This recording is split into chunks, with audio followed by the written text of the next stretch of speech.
Parts of Leominster, including the state forest, are home to sightings of Bigfoot and other unusual activity. Jacob Wyckoff met up with one man who's been on the hunt for decades. Across North America's vast wilderness, something is happening.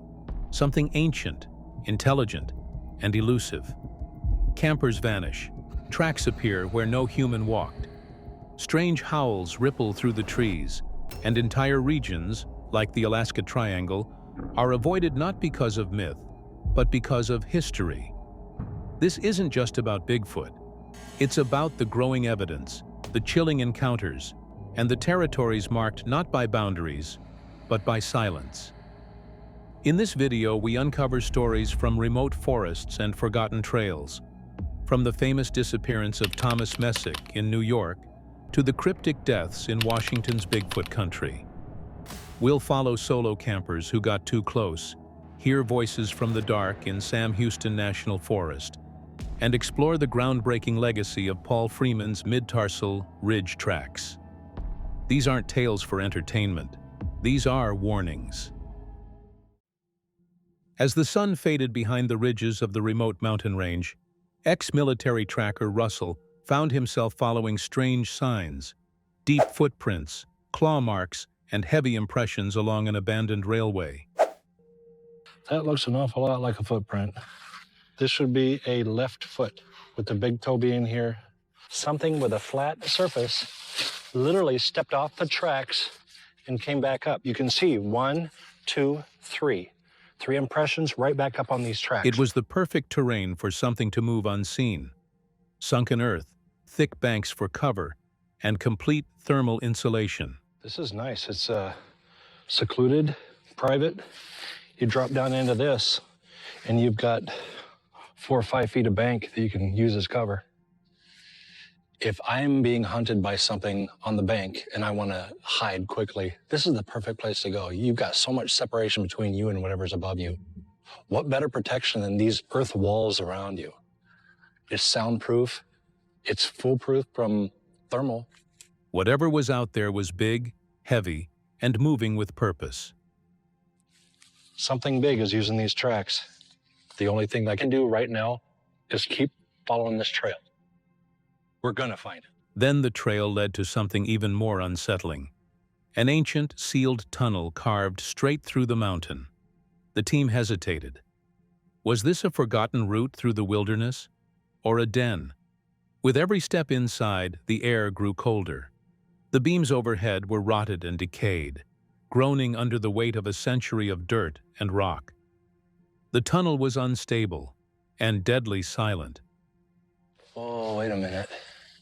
Look up at these planks above our heads. This is the only thing separating the soil from all that earth above to crashing down over top of our heads. That's been holding for 100 years.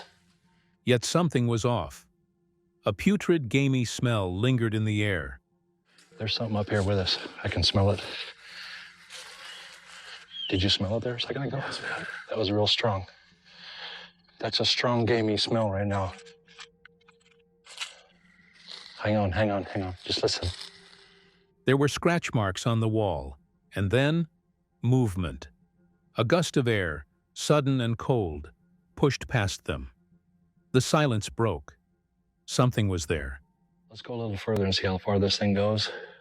But if it doesn't come out the other side or give us answers, I want to head back to the surface. I don't like being back here, not like this. We have no reach to the outside world if something happens. Where's that breeze? You feel that? There's a breeze through here. Look at that. Oh, check this out. As they pushed deeper, the tunnel revealed a hidden cave veiled in blackness. Water trickled, the air thickened, and suddenly, something shifted ahead.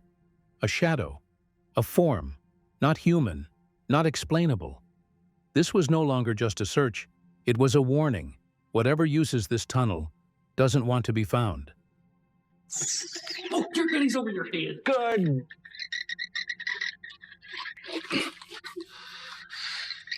Oh my God. Oh. Look. For For here we are not afraid to follow the truth wherever it may lead. Thomas Jefferson. But what if truth disappears without a trace?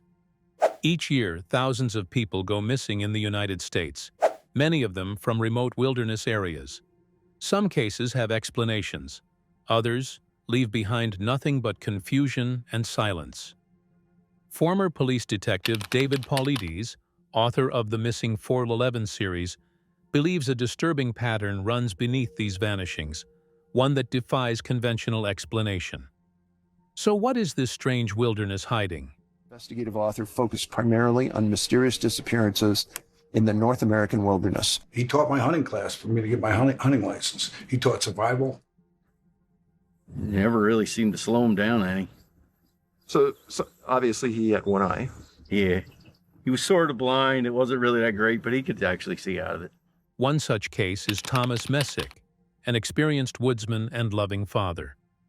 His wife described him as a kind man, respected, well-liked, and deeply connected to the outdoors. He wasn't just a hunter or fisherman. The forest was a part of who he was.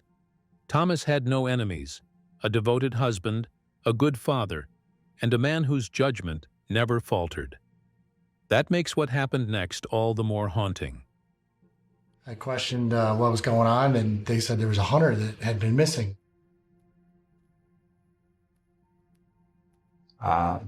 Any signs of them?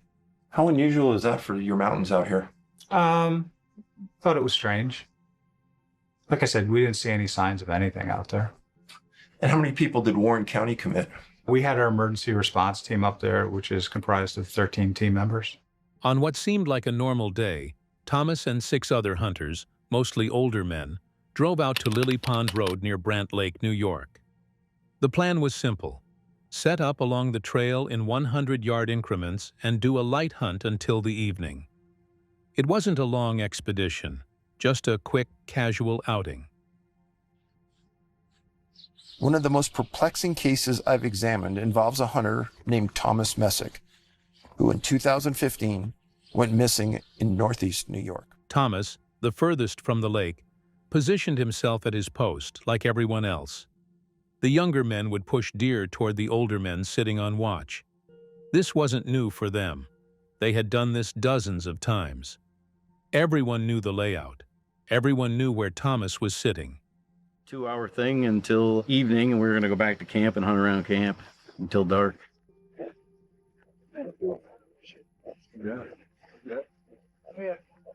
How many guys went up there that day? 7. Someone made the decision to hunt over by Brant Lake. Who made that decision? I did. I just mentioned that we had state land there. Then, something strange happened. One of the men reported hearing a sound in the woods, something unfamiliar, a sound unlike anything he'd heard before. He struggled to describe it, only saying it felt off. It wasn't mechanical. It wasn't animal. Just a short, eerie noise that came from the top of a nearby hill. He later told investigators, but it was brushed off. And the old guys literally walked down that road in 100-yard increments.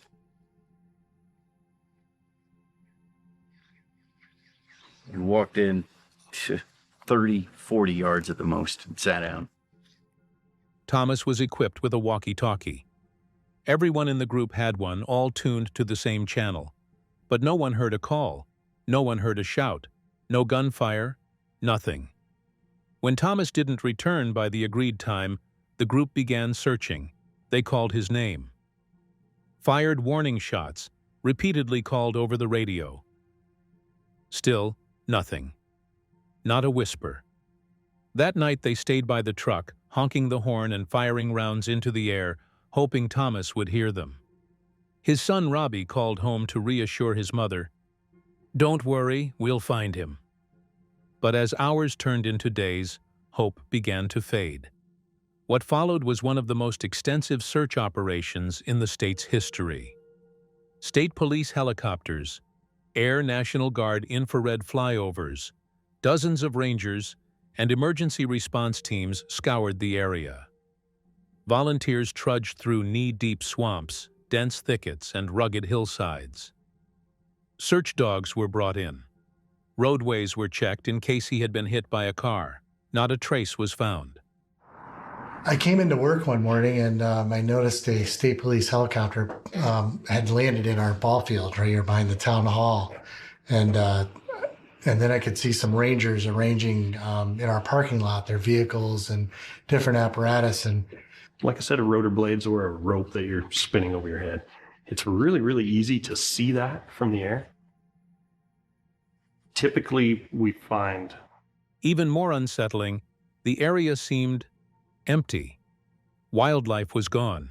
No squirrels, no deer, no chipmunks, not even the usual forest sounds. Just silence. A strange, heavy quiet that many searchers later described as unnatural. Everyone expected to find him. Maybe injured, maybe confused, but alive. After all, he was no stranger to the wilderness. But Thomas Messick was never seen again. No clothing, no gear, no blood, no tracks. He simply vanished. This wasn't a man who wandered off. This was a man who sat still, at a known spot, waiting. The same man who taught his kids how to survive in the wild. A man of sound judgment and strong spirit, gone in broad daylight, less than a mile from 6 other men. So where did he go?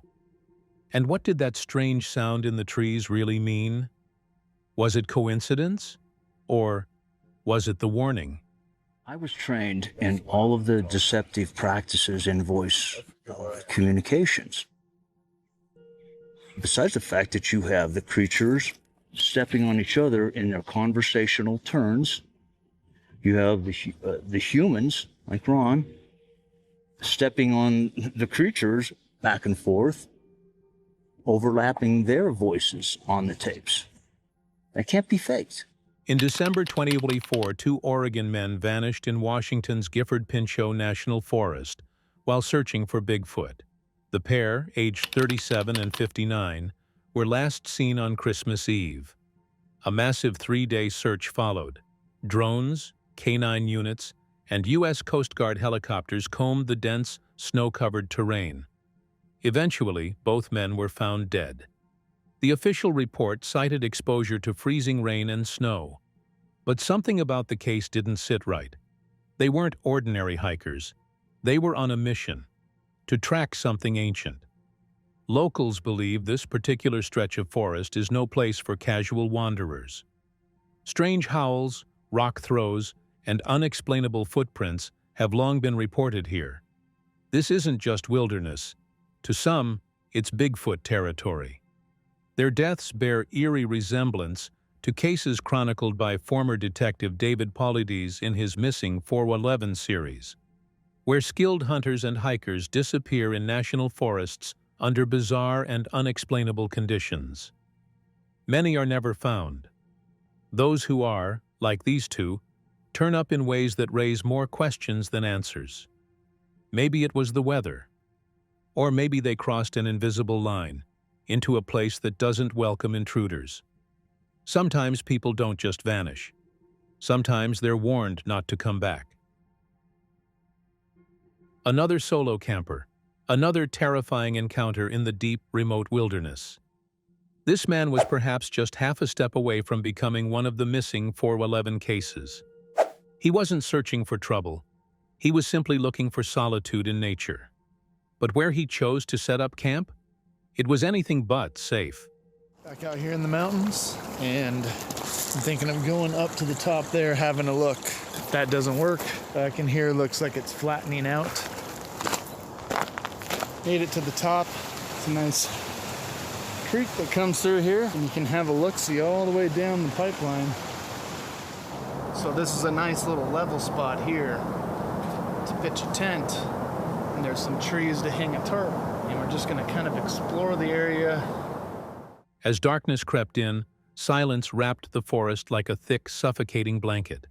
He wasn't recording when it all started, that heavy sound in the woods. At first it was just a loud snap of a branch, maybe caused by wind or a deer. But then it happened again, and again, each snap coming from the creek nearby, repeated, deliberate, and louder each time, as if something was trying to get his attention, or perhaps warn him. That way, cannot see a thing. And I don't think I was recording earlier, but something made a heavy sound over there. Could have just been some old rotted logs settling.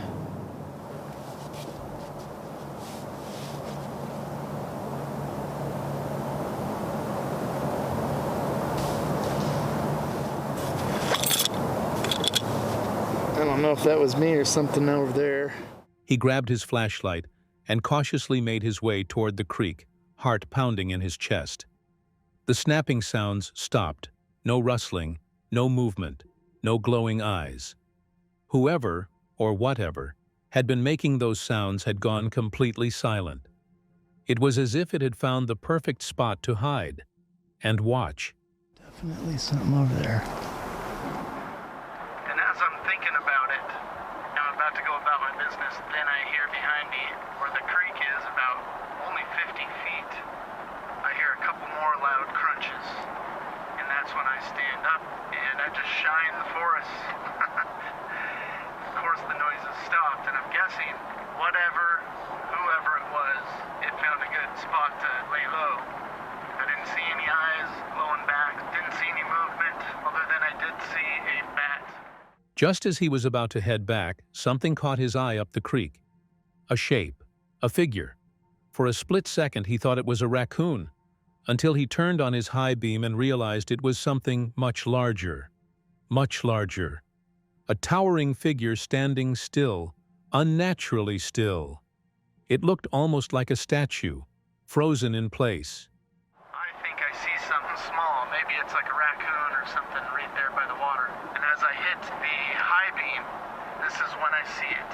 I see something standing there on the side of the road, pretending to be a statue. Whatever this was decided it was just going to freeze, and then maybe I wouldn't think it was anything. But as I'm looking in that direction, I'm not even kidding, it looks like somebody dressed up in camo. He reached for his camera, thinking he was recording, but later he'd realize he hadn't hit record at all. Call it panic. Call it survival instinct.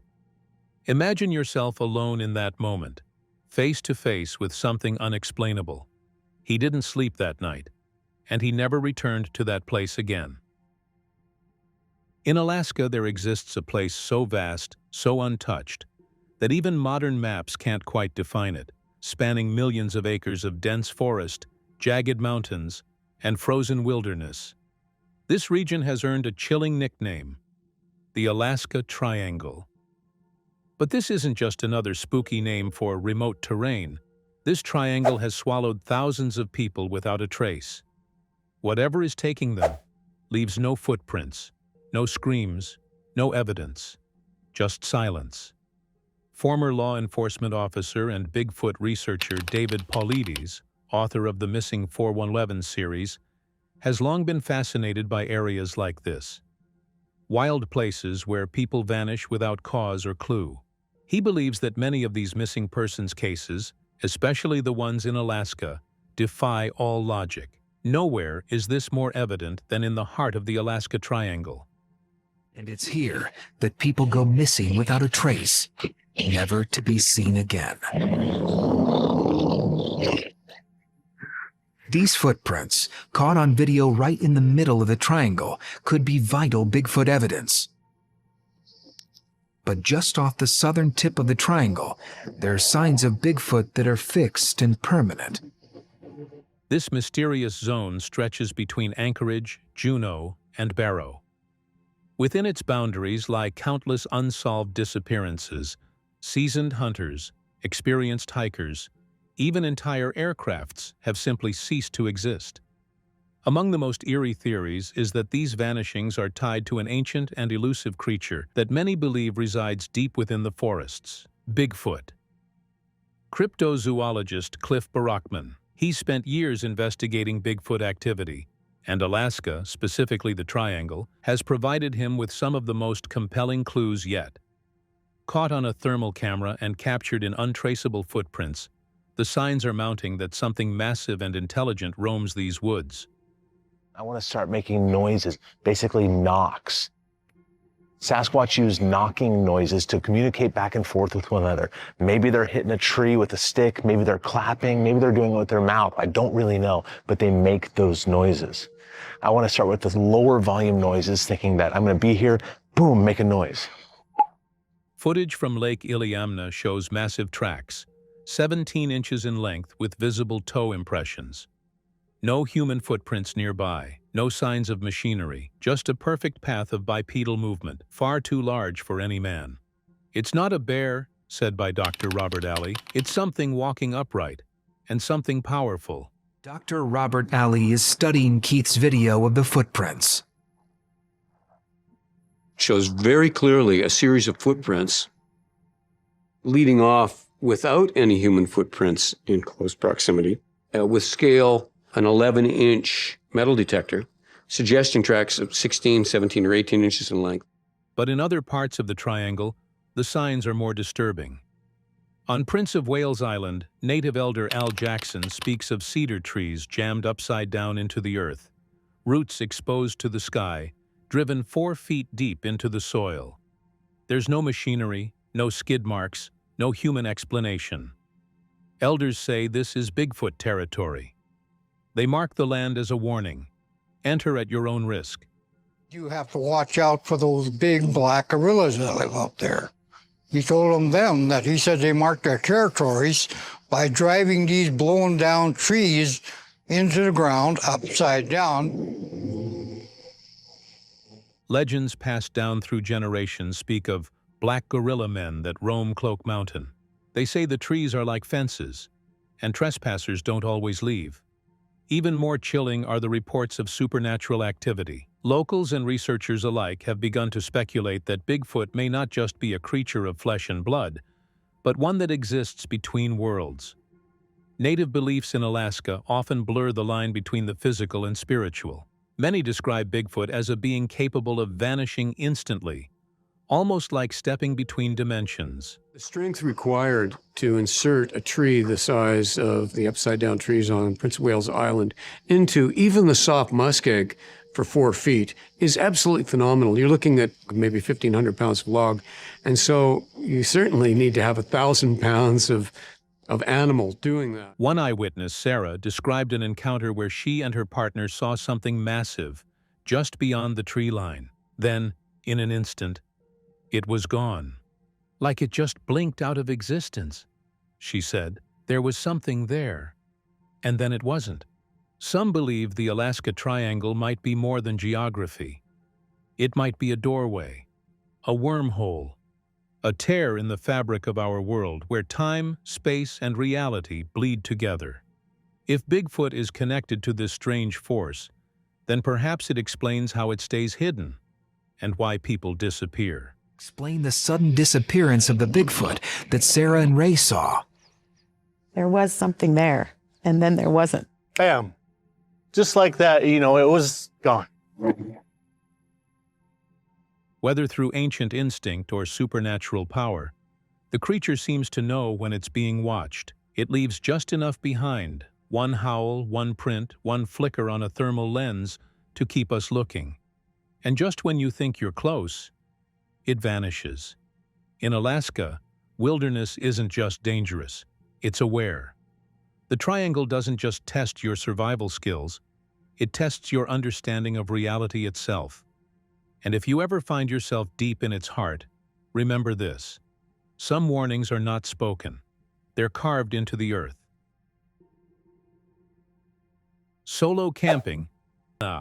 Solo camping in unknown Bigfoot territory? No sane person should ever do that. We've already talked about those who wandered into these forbidden lands, only to never return. These places aren't just wilderness, they're warning zones. The Bigfoot phenomenon remains one of the strangest and most elusive mysteries in North America. People often ask, where's the evidence? But what they forget is that eyewitness testimony is evidence, and we've gathered it from zoologists, researchers, and lifelong locals. These aren't just stories. These are facts told by credible voices. We explored the chilling case of the Alaska Triangle, a possible hotspot of Bigfoot activity where hundreds have gone missing without a trace. But now, let's travel south, into lesser-known parks and off-the-map territories that carry the same warnings. Meet Larry, a solo camper and popular YouTuber. Welcome back to the channel. My name is Larry if you're new. I felt extra motivated this morning and just got up early, and I have been cruising these back roads here in the mountains just south of Flagstaff. We're a little over 7,000 feet, and I've just never been back here this far, and it's just a beautiful area. Very little cell phone service. I do have one bar of service in case I guess I need to text out for an emergency, but... He's not a paranormal investigator. He's just a man who enjoys the peace of the wild. But unfortunately, he often chooses to camp in areas labeled as red zones, regions known for Bigfoot sightings and unexplained vanishings. On one such trip, Larry found a beautiful clearing to park his van and set up camp.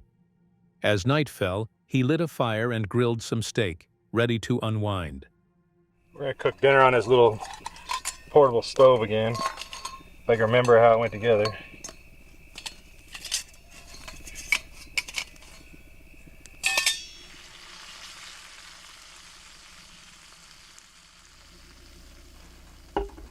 I actually was gonna make. Then, bang! A loud knock echoed from just outside his van. He paused, alert.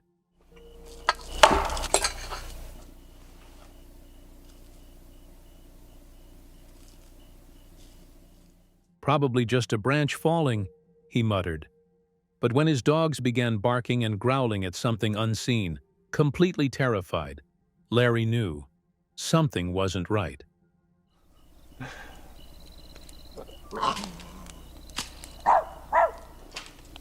Hi. And maybe, just maybe, it was time to leave. Who knows how many secrets lie buried in the silence of these mountains? Our next witness story takes us deep into the Cascade Mountains of Oregon, a vast, unforgiving stretch of wilderness, marked with warnings and whispered folklore. This is said to be prime territory for something old, something not quite human. And for one former deputy sheriff, it became the setting of what he believes was nearly the last day of his life. It was one of the most beautiful days he could ever remember seeing in the Cascades. The skies were clear. The air was fresh. He had just finished an early shift and decided to go on a hike, something he hadn't done in a while. He considered himself fit at the time, capable of handling the tough terrain. Hey man, early. Everything good? Yeah, it's great. I kept the seat warm for you. On this particular day, I was early getting off shift. It was one of the prettiest days I can ever remember seeing in the Cascade Mountains. It made me want to take a hike. He hiked uphill for nearly 2 hours, winding through dense trees and uneven ground. Eventually, he reached an area where he could get a clearer view, so he pulled out his compass to get his bearings. That's when he saw it.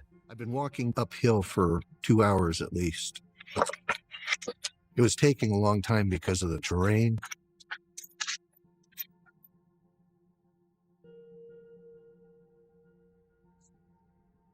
I decided to find a route that would get me into a more open area. When I looked through my compass to take that measurement, a figure stood in the distance, human-shaped, but unmistakably not human. It had all the parts of a man, a face with a nose, eyes, and mouth, but its proportions were off, wrong. Its presence sent a shock through his spine. It was staring directly at him. Then, something even stranger happened. The creature tilted its head slowly to one side. As if curious, the sheriff, frozen, watched in disbelief. Out of instinct, he reached for his weapon, but before he could react, the creature turned and bolted. The speed at which it moved was impossible. No man, no known animal could do that. I was totally shocked. I saw a person standing there, but it was clearly not a human being.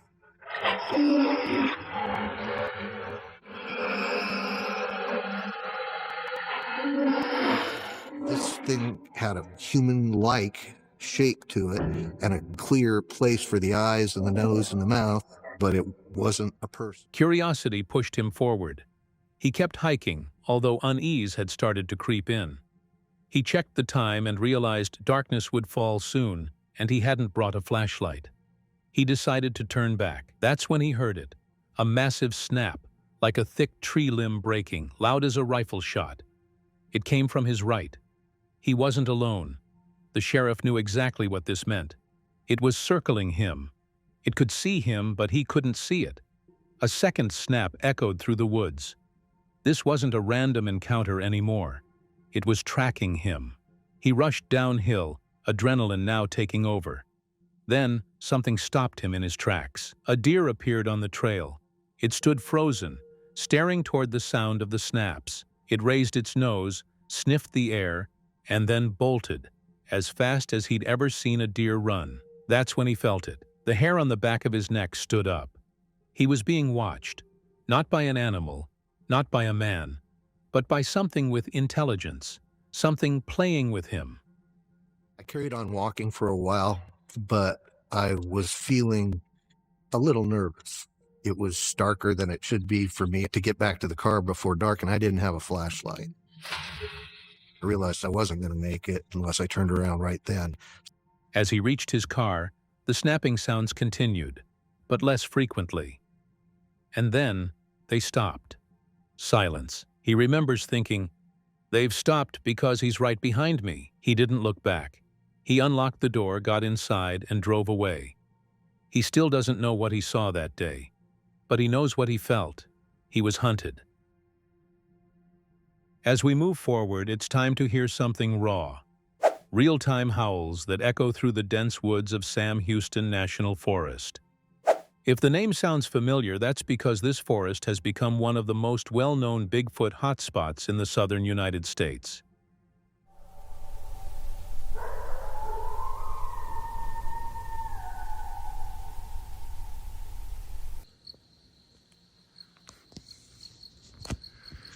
Arches and palmettos.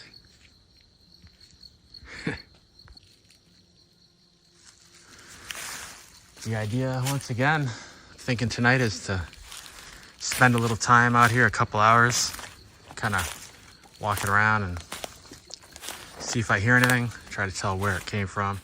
You've probably heard the infamous Sierra sounds recorded by Ron Moorhead and Al Berry, but the howls don't end there. Deep in the heart of this Texas wilderness, one man captured something eerie, long, mournful howls, and took the recording straight to a spectrogram for analysis. The result? Frequencies that didn't match any known animal in the region. So many. It's wild. Let's see how the top of this one is. Looks like it's all kind of hooked into that.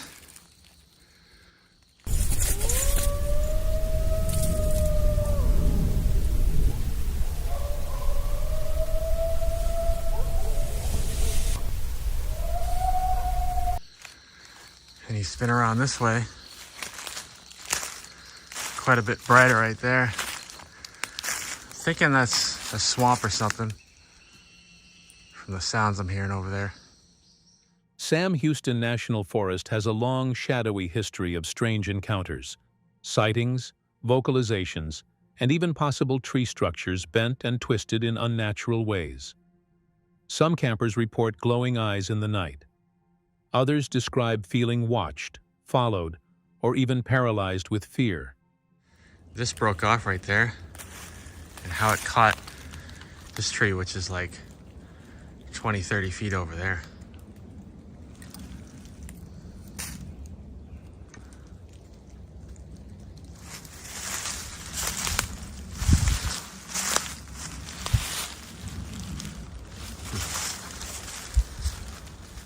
Adding to the mystery, Native American legends have long spoken of a giant forest being, hairy, powerful, and deeply connected to the land. This isn't just a recent phenomenon. The stories stretch back generations, whispering of a presence that walks quietly, watches closely, and sometimes calls out from the darkness. And those howls? They're just the beginning. This story begins in 1991, deep in the Blue Mountains of Washington state, just north of Mill Creek. Former U.S. Forest Patrolman and dedicated Bigfoot investigator Paul Freeman set out with a colleague to uncover what many believed was merely folklore. Freeman found hundreds of massive tracks in the wilderness, footprints he believed belonged to a Sasquatch. He carefully measured them and made plaster casts, convinced the area was a hotspot for Bigfoot activity. Over the next few years, the trail of evidence only grew. In 1992, in the nearby Deductati Spring area, Freeman shot a video showing a large, upright figure moving through the woods. The creature allegedly left behind more deep, defined footprints. Then, in '96, fresh tracks were found in the Five Points region. One track stood out, a massive 14-inch impression with an anatomical feature that had researchers intrigued: the mid-tarsal pressure ridge. This ridge is a key difference between human feet and what researchers believe is Sasquatch anatomy. Unlike human feet, which are stiff due to the arch, Sasquatches appear to have a flexible mid-tarsal joint, allowing their feet to bend, ideal for traversing rugged forest terrain. Not everyone believed Freeman's findings. Some accused him of faking the prints, but experts like Cliff Barackman and Professor Jeff Meldrum disagreed. Comparing Freeman's casts to known hoaxes made with wooden prosthetics, the differences were stark. Freeman's casts showed natural foot dynamics, mid-tarsal ridges and pressure points that simply couldn't be faked by rigid tools. Meldrum was skeptical at first, but after visiting Freeman unexpectedly and analyzing the latest prints in person, his doubt faded. The tracks couldn't have been made by a bear. The heel shapes and step patterns ruled that out. The clincher? Those same mid-tarsal ridges appeared in tracks found across different years, 1991, 92, and 96, all matching in size and shape. They likely came from the same individual creature. According to Meldrum's research, Sasquatches may live 30 to 50 years. That means this specific Bigfoot may have left a decades-long trail. Footprints not just in the earth, but in the history of cryptozoology itself. We begin our investigation deep in the heart of Bigfoot territory, with none other than ex-military survivalist Russell Accord. Russell is no stranger to the wilderness, the unforgiving Oregon wilderness. He's trained to read landscapes, detect subtle changes, and spot what others might overlook. But on this particular day, something stops him dead in his tracks. While investigating a remote sandbar, Russell discovers what appears to be a set of extremely large, human-like footprints. The size alone is enough to send a rush of adrenaline through him. With the assistance of Bigfoot investigators Ronnie LeBlanc and Dr. Mireya Mayer, the team prepares to analyze and create a precise 3D model of the footprint. Oh my, look at this. Holy, look at that. That is a footprint. Could this be the evidence that finally proves the existence of Bigfoot? The environment is tense and strangely silent. Russell admits he's getting goosebumps as he scans the area, and then he finds it. A massive footprint embedded in the sand. Something has moved through here, he says, leaning closer. Holy, look at that. That is a footprint. The heel appears to have struck the ground before rolling onto the toes in a natural stride. And it's not alone. Another massive print lies just ahead. What I found here is incredible, Russell tells the others over the radio. These prints are about 18 inches long. I've not seen another human for days. These don't belong here. Ronnie and Mireya immediately agree to come and inspect. Send us your coordinates and we'll be there first thing tomorrow morning, Mireya responds.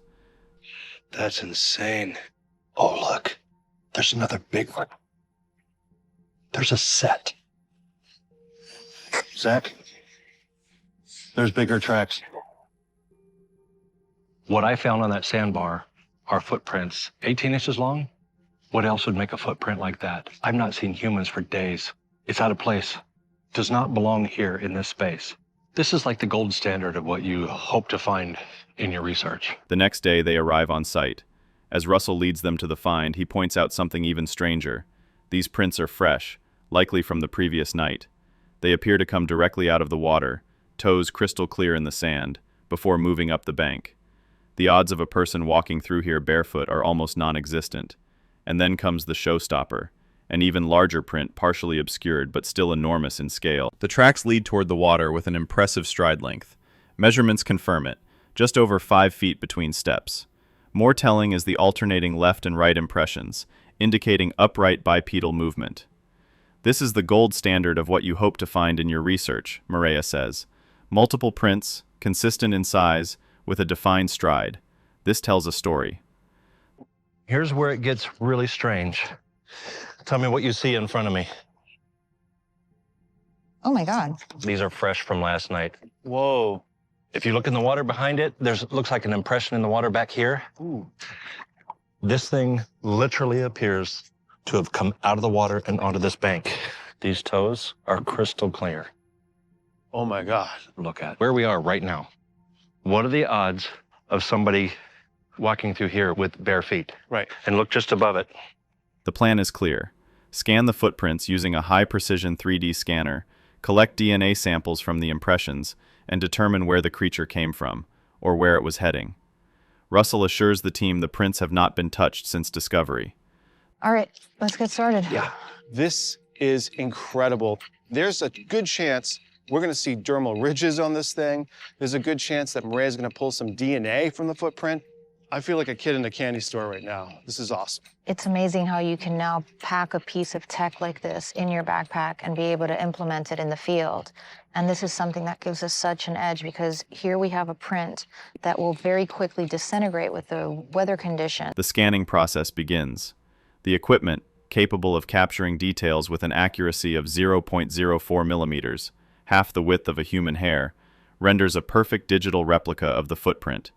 Dermal ridges, arch structure, and toe definition all begin to appear on screen.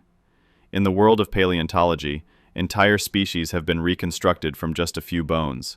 Here, the team has something arguably more telling, a fresh print preserved in astonishing detail. Whatever it was came from this direction, so that's where I'm going.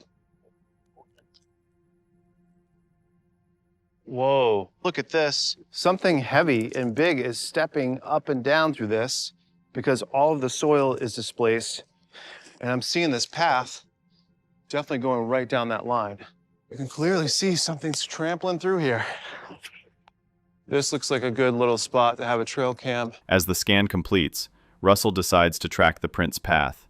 He finds evidence of something large moving through the undergrowth, soil displaced, vegetation crushed. The trail leads to a spot that would be ideal for a trail camera, hinting that the creature may be returning to the area for food or water. This is all clear for you. If you're ready, you can go ahead and pour. Boy, this stuff is drying quickly. Russ, when you're done with that, you got to take a look at this. I cannot wait to see what you got. Check this out. Wow, you can see toe separation in Yeah, you can. Very clear arch. Holy smokes. Hey, guys. You are just in time. Really? Yeah. Check this out. This is awesome. What she got on the scanner there. That blows my mind. So between this and that, I think we've really covered this. Yep. The casts are poured, preserving the physical impressions for further study. As the plaster sets, the scan results are reviewed again. Look at the separation between the toes, Ronnie points out, and the arch. This isn't a boot. This isn't a bear. This looks like a foot. Russell can't help but feel the weight of the moment. Think about everything that brought us here. Tracks, vocalizations, thermal images. Now we have prints, real, tangible evidence.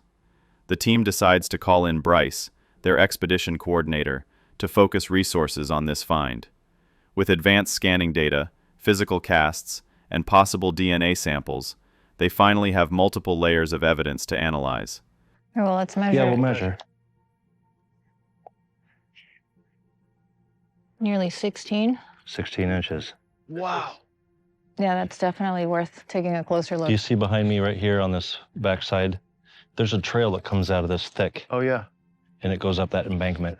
It was dark last night when I came across these. I did not go up in here and do any more investigating. Footprints have a way of telling a story, so I think that this was a really good find. This discovery comes with days left in the expedition, a rare opportunity to focus all efforts on this one hotspot. They now have a location where something large and bipedal has clearly been moving. The team agrees to establish a base camp nearby and begin a concentrated search. The day ends with cautious optimism. The wilderness holds its secrets tightly, but for the first time in this mission, the team feels they might be closer than ever to uncovering one of the greatest mysteries in North American legend. If these prints truly don't belong to any known creature, then somewhere in these forests, something remarkable and very real still walks among us. Think about all the stuff that brought us to this point. We've been chasing tracks, we've been chasing vocalizations, thermal imaging. We've got a few more days left. I think we should just focus our attention here, set up a base camp, start canvassing this area. We need to call Bryce. Our first clip is a documentary about Sasquatch sightings and evidence around Mount Rainier in Washington. It presents 3 different locations where activity was reported and features interviews with people who have experienced the phenomena firsthand. The documentary also showcases audio recordings, physical evidence like footprints, and the use of technology like thermal imaging. The documentary showcases the unique and rugged wilderness of Mount Rainier. The place I've ever gone to search for Sasquatch has its own attributes in its landscape. There are different things that I personally look for when I head to places. Things you want to look at: ridges, waterways, historical reports, current reports. You also want to keep in mind what time of year it is, where the food is, where the deer migration and elk migrations are. So if you're seeing a lot of elk prints in a certain area, it's a safer thing to say that there might be Sasquatches in the area. Highlighting its active volcanic nature and the diverse flora and fauna that inhabit the area. This rugged and vast environment is presented as the perfect setting for the Sasquatch mystery. And the state of Washington is cited as having more Sasquatch reports than any other state in the country. During an exploration, the team finds a series of what appear to be bipedal footprints on the ground. The prints, which the narrator claims are bipedal and big, have the needles in the dirt pressed down, with what looks like a toe-ish action. Just like the Go Road all over again. Just about. Look at that. See, so there's this one. What's interesting about this is that the needles are pressed into the dirt.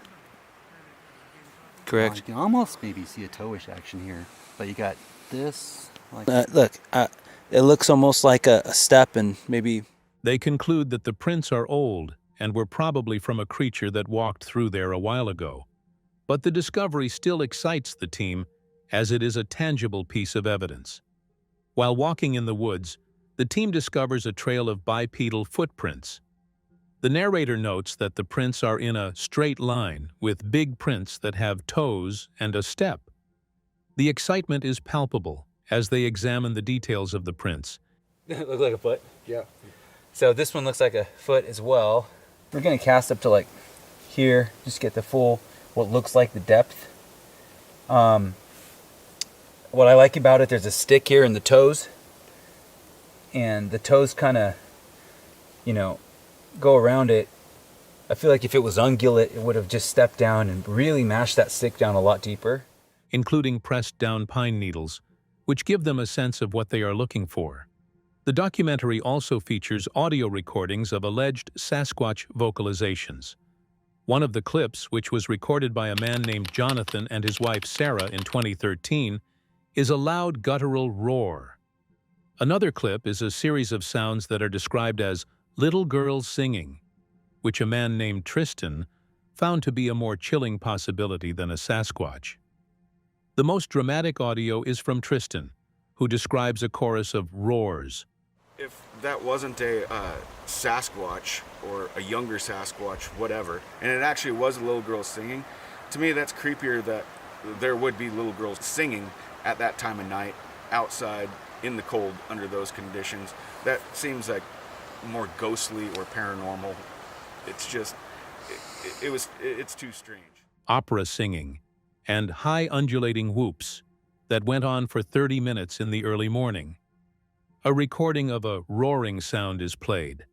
The clip, which was originally recorded in April of 2013, has a man's voice in the background, saying, "I think it's down there in the field," giving the impression that the sound is coming from a specific location And if I was to guess, I would say it was coming from 500-600 yards away. But it was, you'll hear the clip, and it was this roar.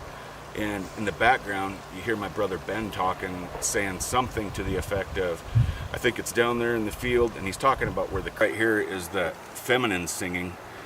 And it's very similar to other, like, what is described as singing vocalizations that have been captured throughout the Cascades. And that it's a real and present thing that the person is reacting to. The evidence presented throughout this segment, from the physical footprints in the soil to the unsettling audio recordings, tells a story of a mystery that exists in the heart of the Pacific Northwest. While the answers remain elusive, the sheer volume of sightings and the consistency of the evidence suggest a presence that is both ancient and cunning. The truth, it seems, is not just out there, but hidden in the shadows of Mount Rainier's rugged and unforgiving terrain, waiting to be found. The forest air was thick and heavy, a humid blanket that muffled all sound.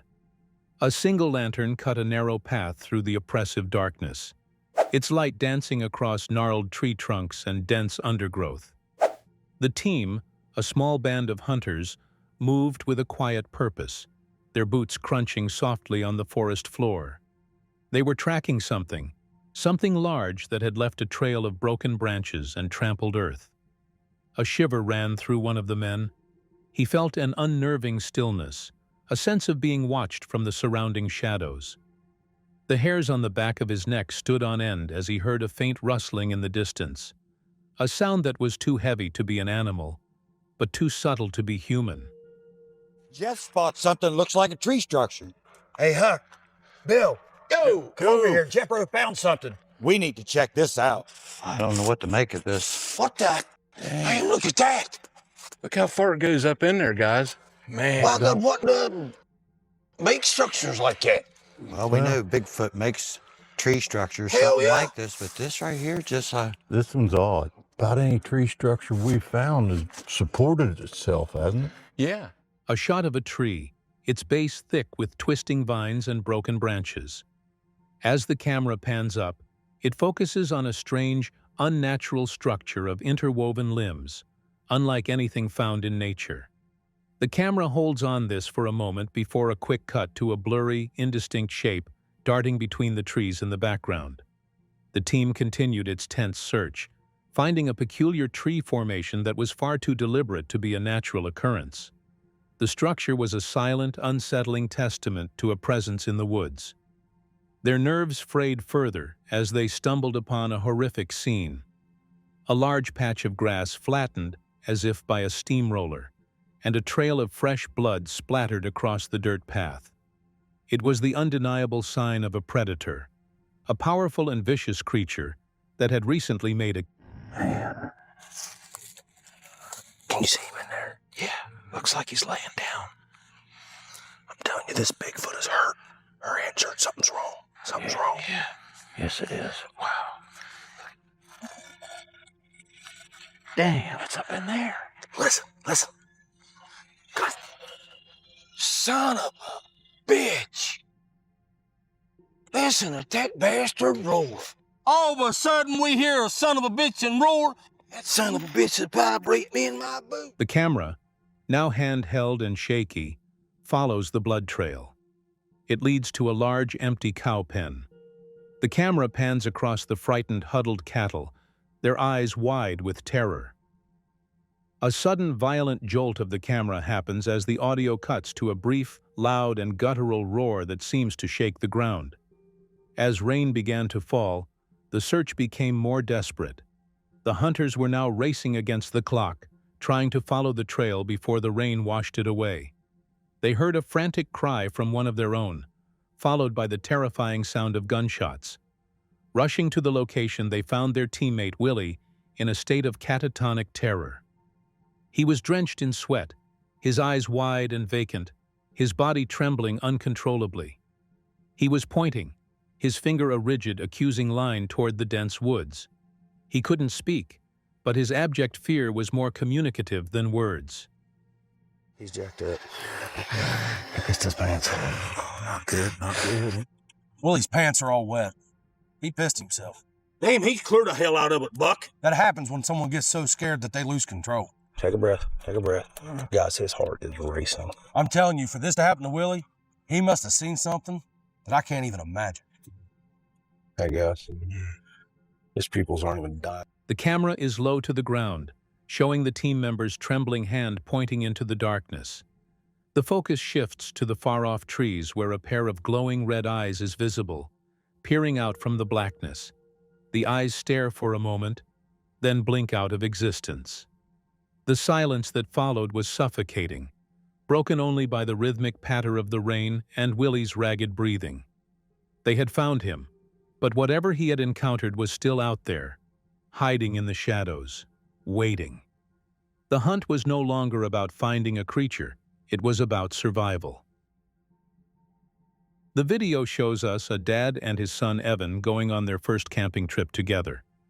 As they get ready, they set out their survival kit, which has walkie-talkies to talk to each other, lights for when it gets dark, and a camera to catch any movement in the woods. The most unusual thing they brought is a cowbell tied to a rope. They plan to use it as a warning system around their campsite.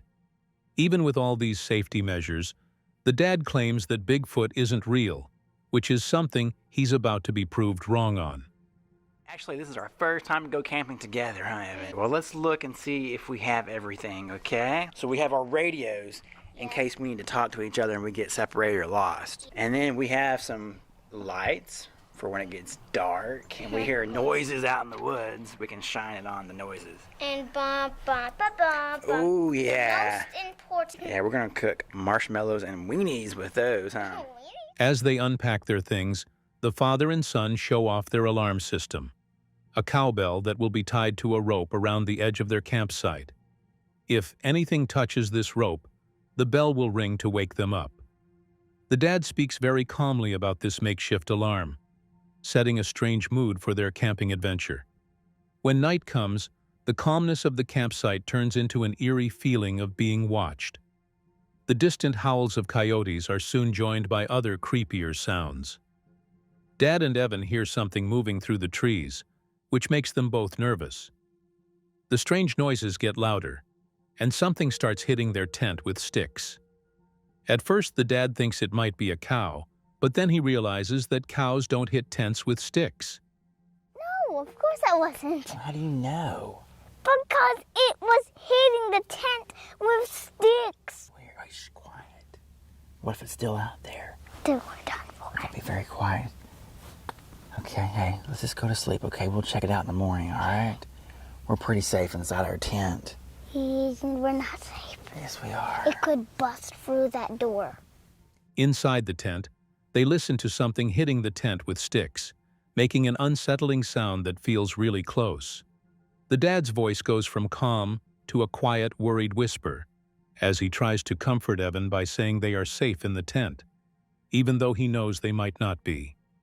The next morning, what frightened them the night before isn't just a noise, but something they can actually see. The tent door is torn open, and their camping chairs that were left on the ground are now found up in the trees. Even weirder, there are logs standing up in an odd way. This scene clearly shows that a creature has claimed the area, which makes the dad realize that what he thought was just a story is actually a real danger. Hey, let's go outside. What happened out here? What happened to the chairs? Where are the chairs? Hey, They're in the trees. why are these logs standing up? What is this? Evan, here's our light. What? How did they end up over here? Evan, hey, where's our chairs? They're in the trees. What? The father and son come out of their tent to find a messy campsite. The tent door is damaged, and the chairs have been put in the nearby trees. They see a log standing in an unusual position, and their red chair is far from where they left it. All the signs of their wrecked camp show that something was there, sending a strong message to them. So what do we make of it all? A pattern too consistent to ignore. Locations too remote to be coincidental. tracks too detailed to be faked, and disappearances that echo across decades. Whether it's a creature of flesh and blood or something slipping between dimensions, the wilderness is watching. And those who venture too far into forbidden ground often leave behind only questions. Some tracks fade, some don't. And some stories were never meant to be found.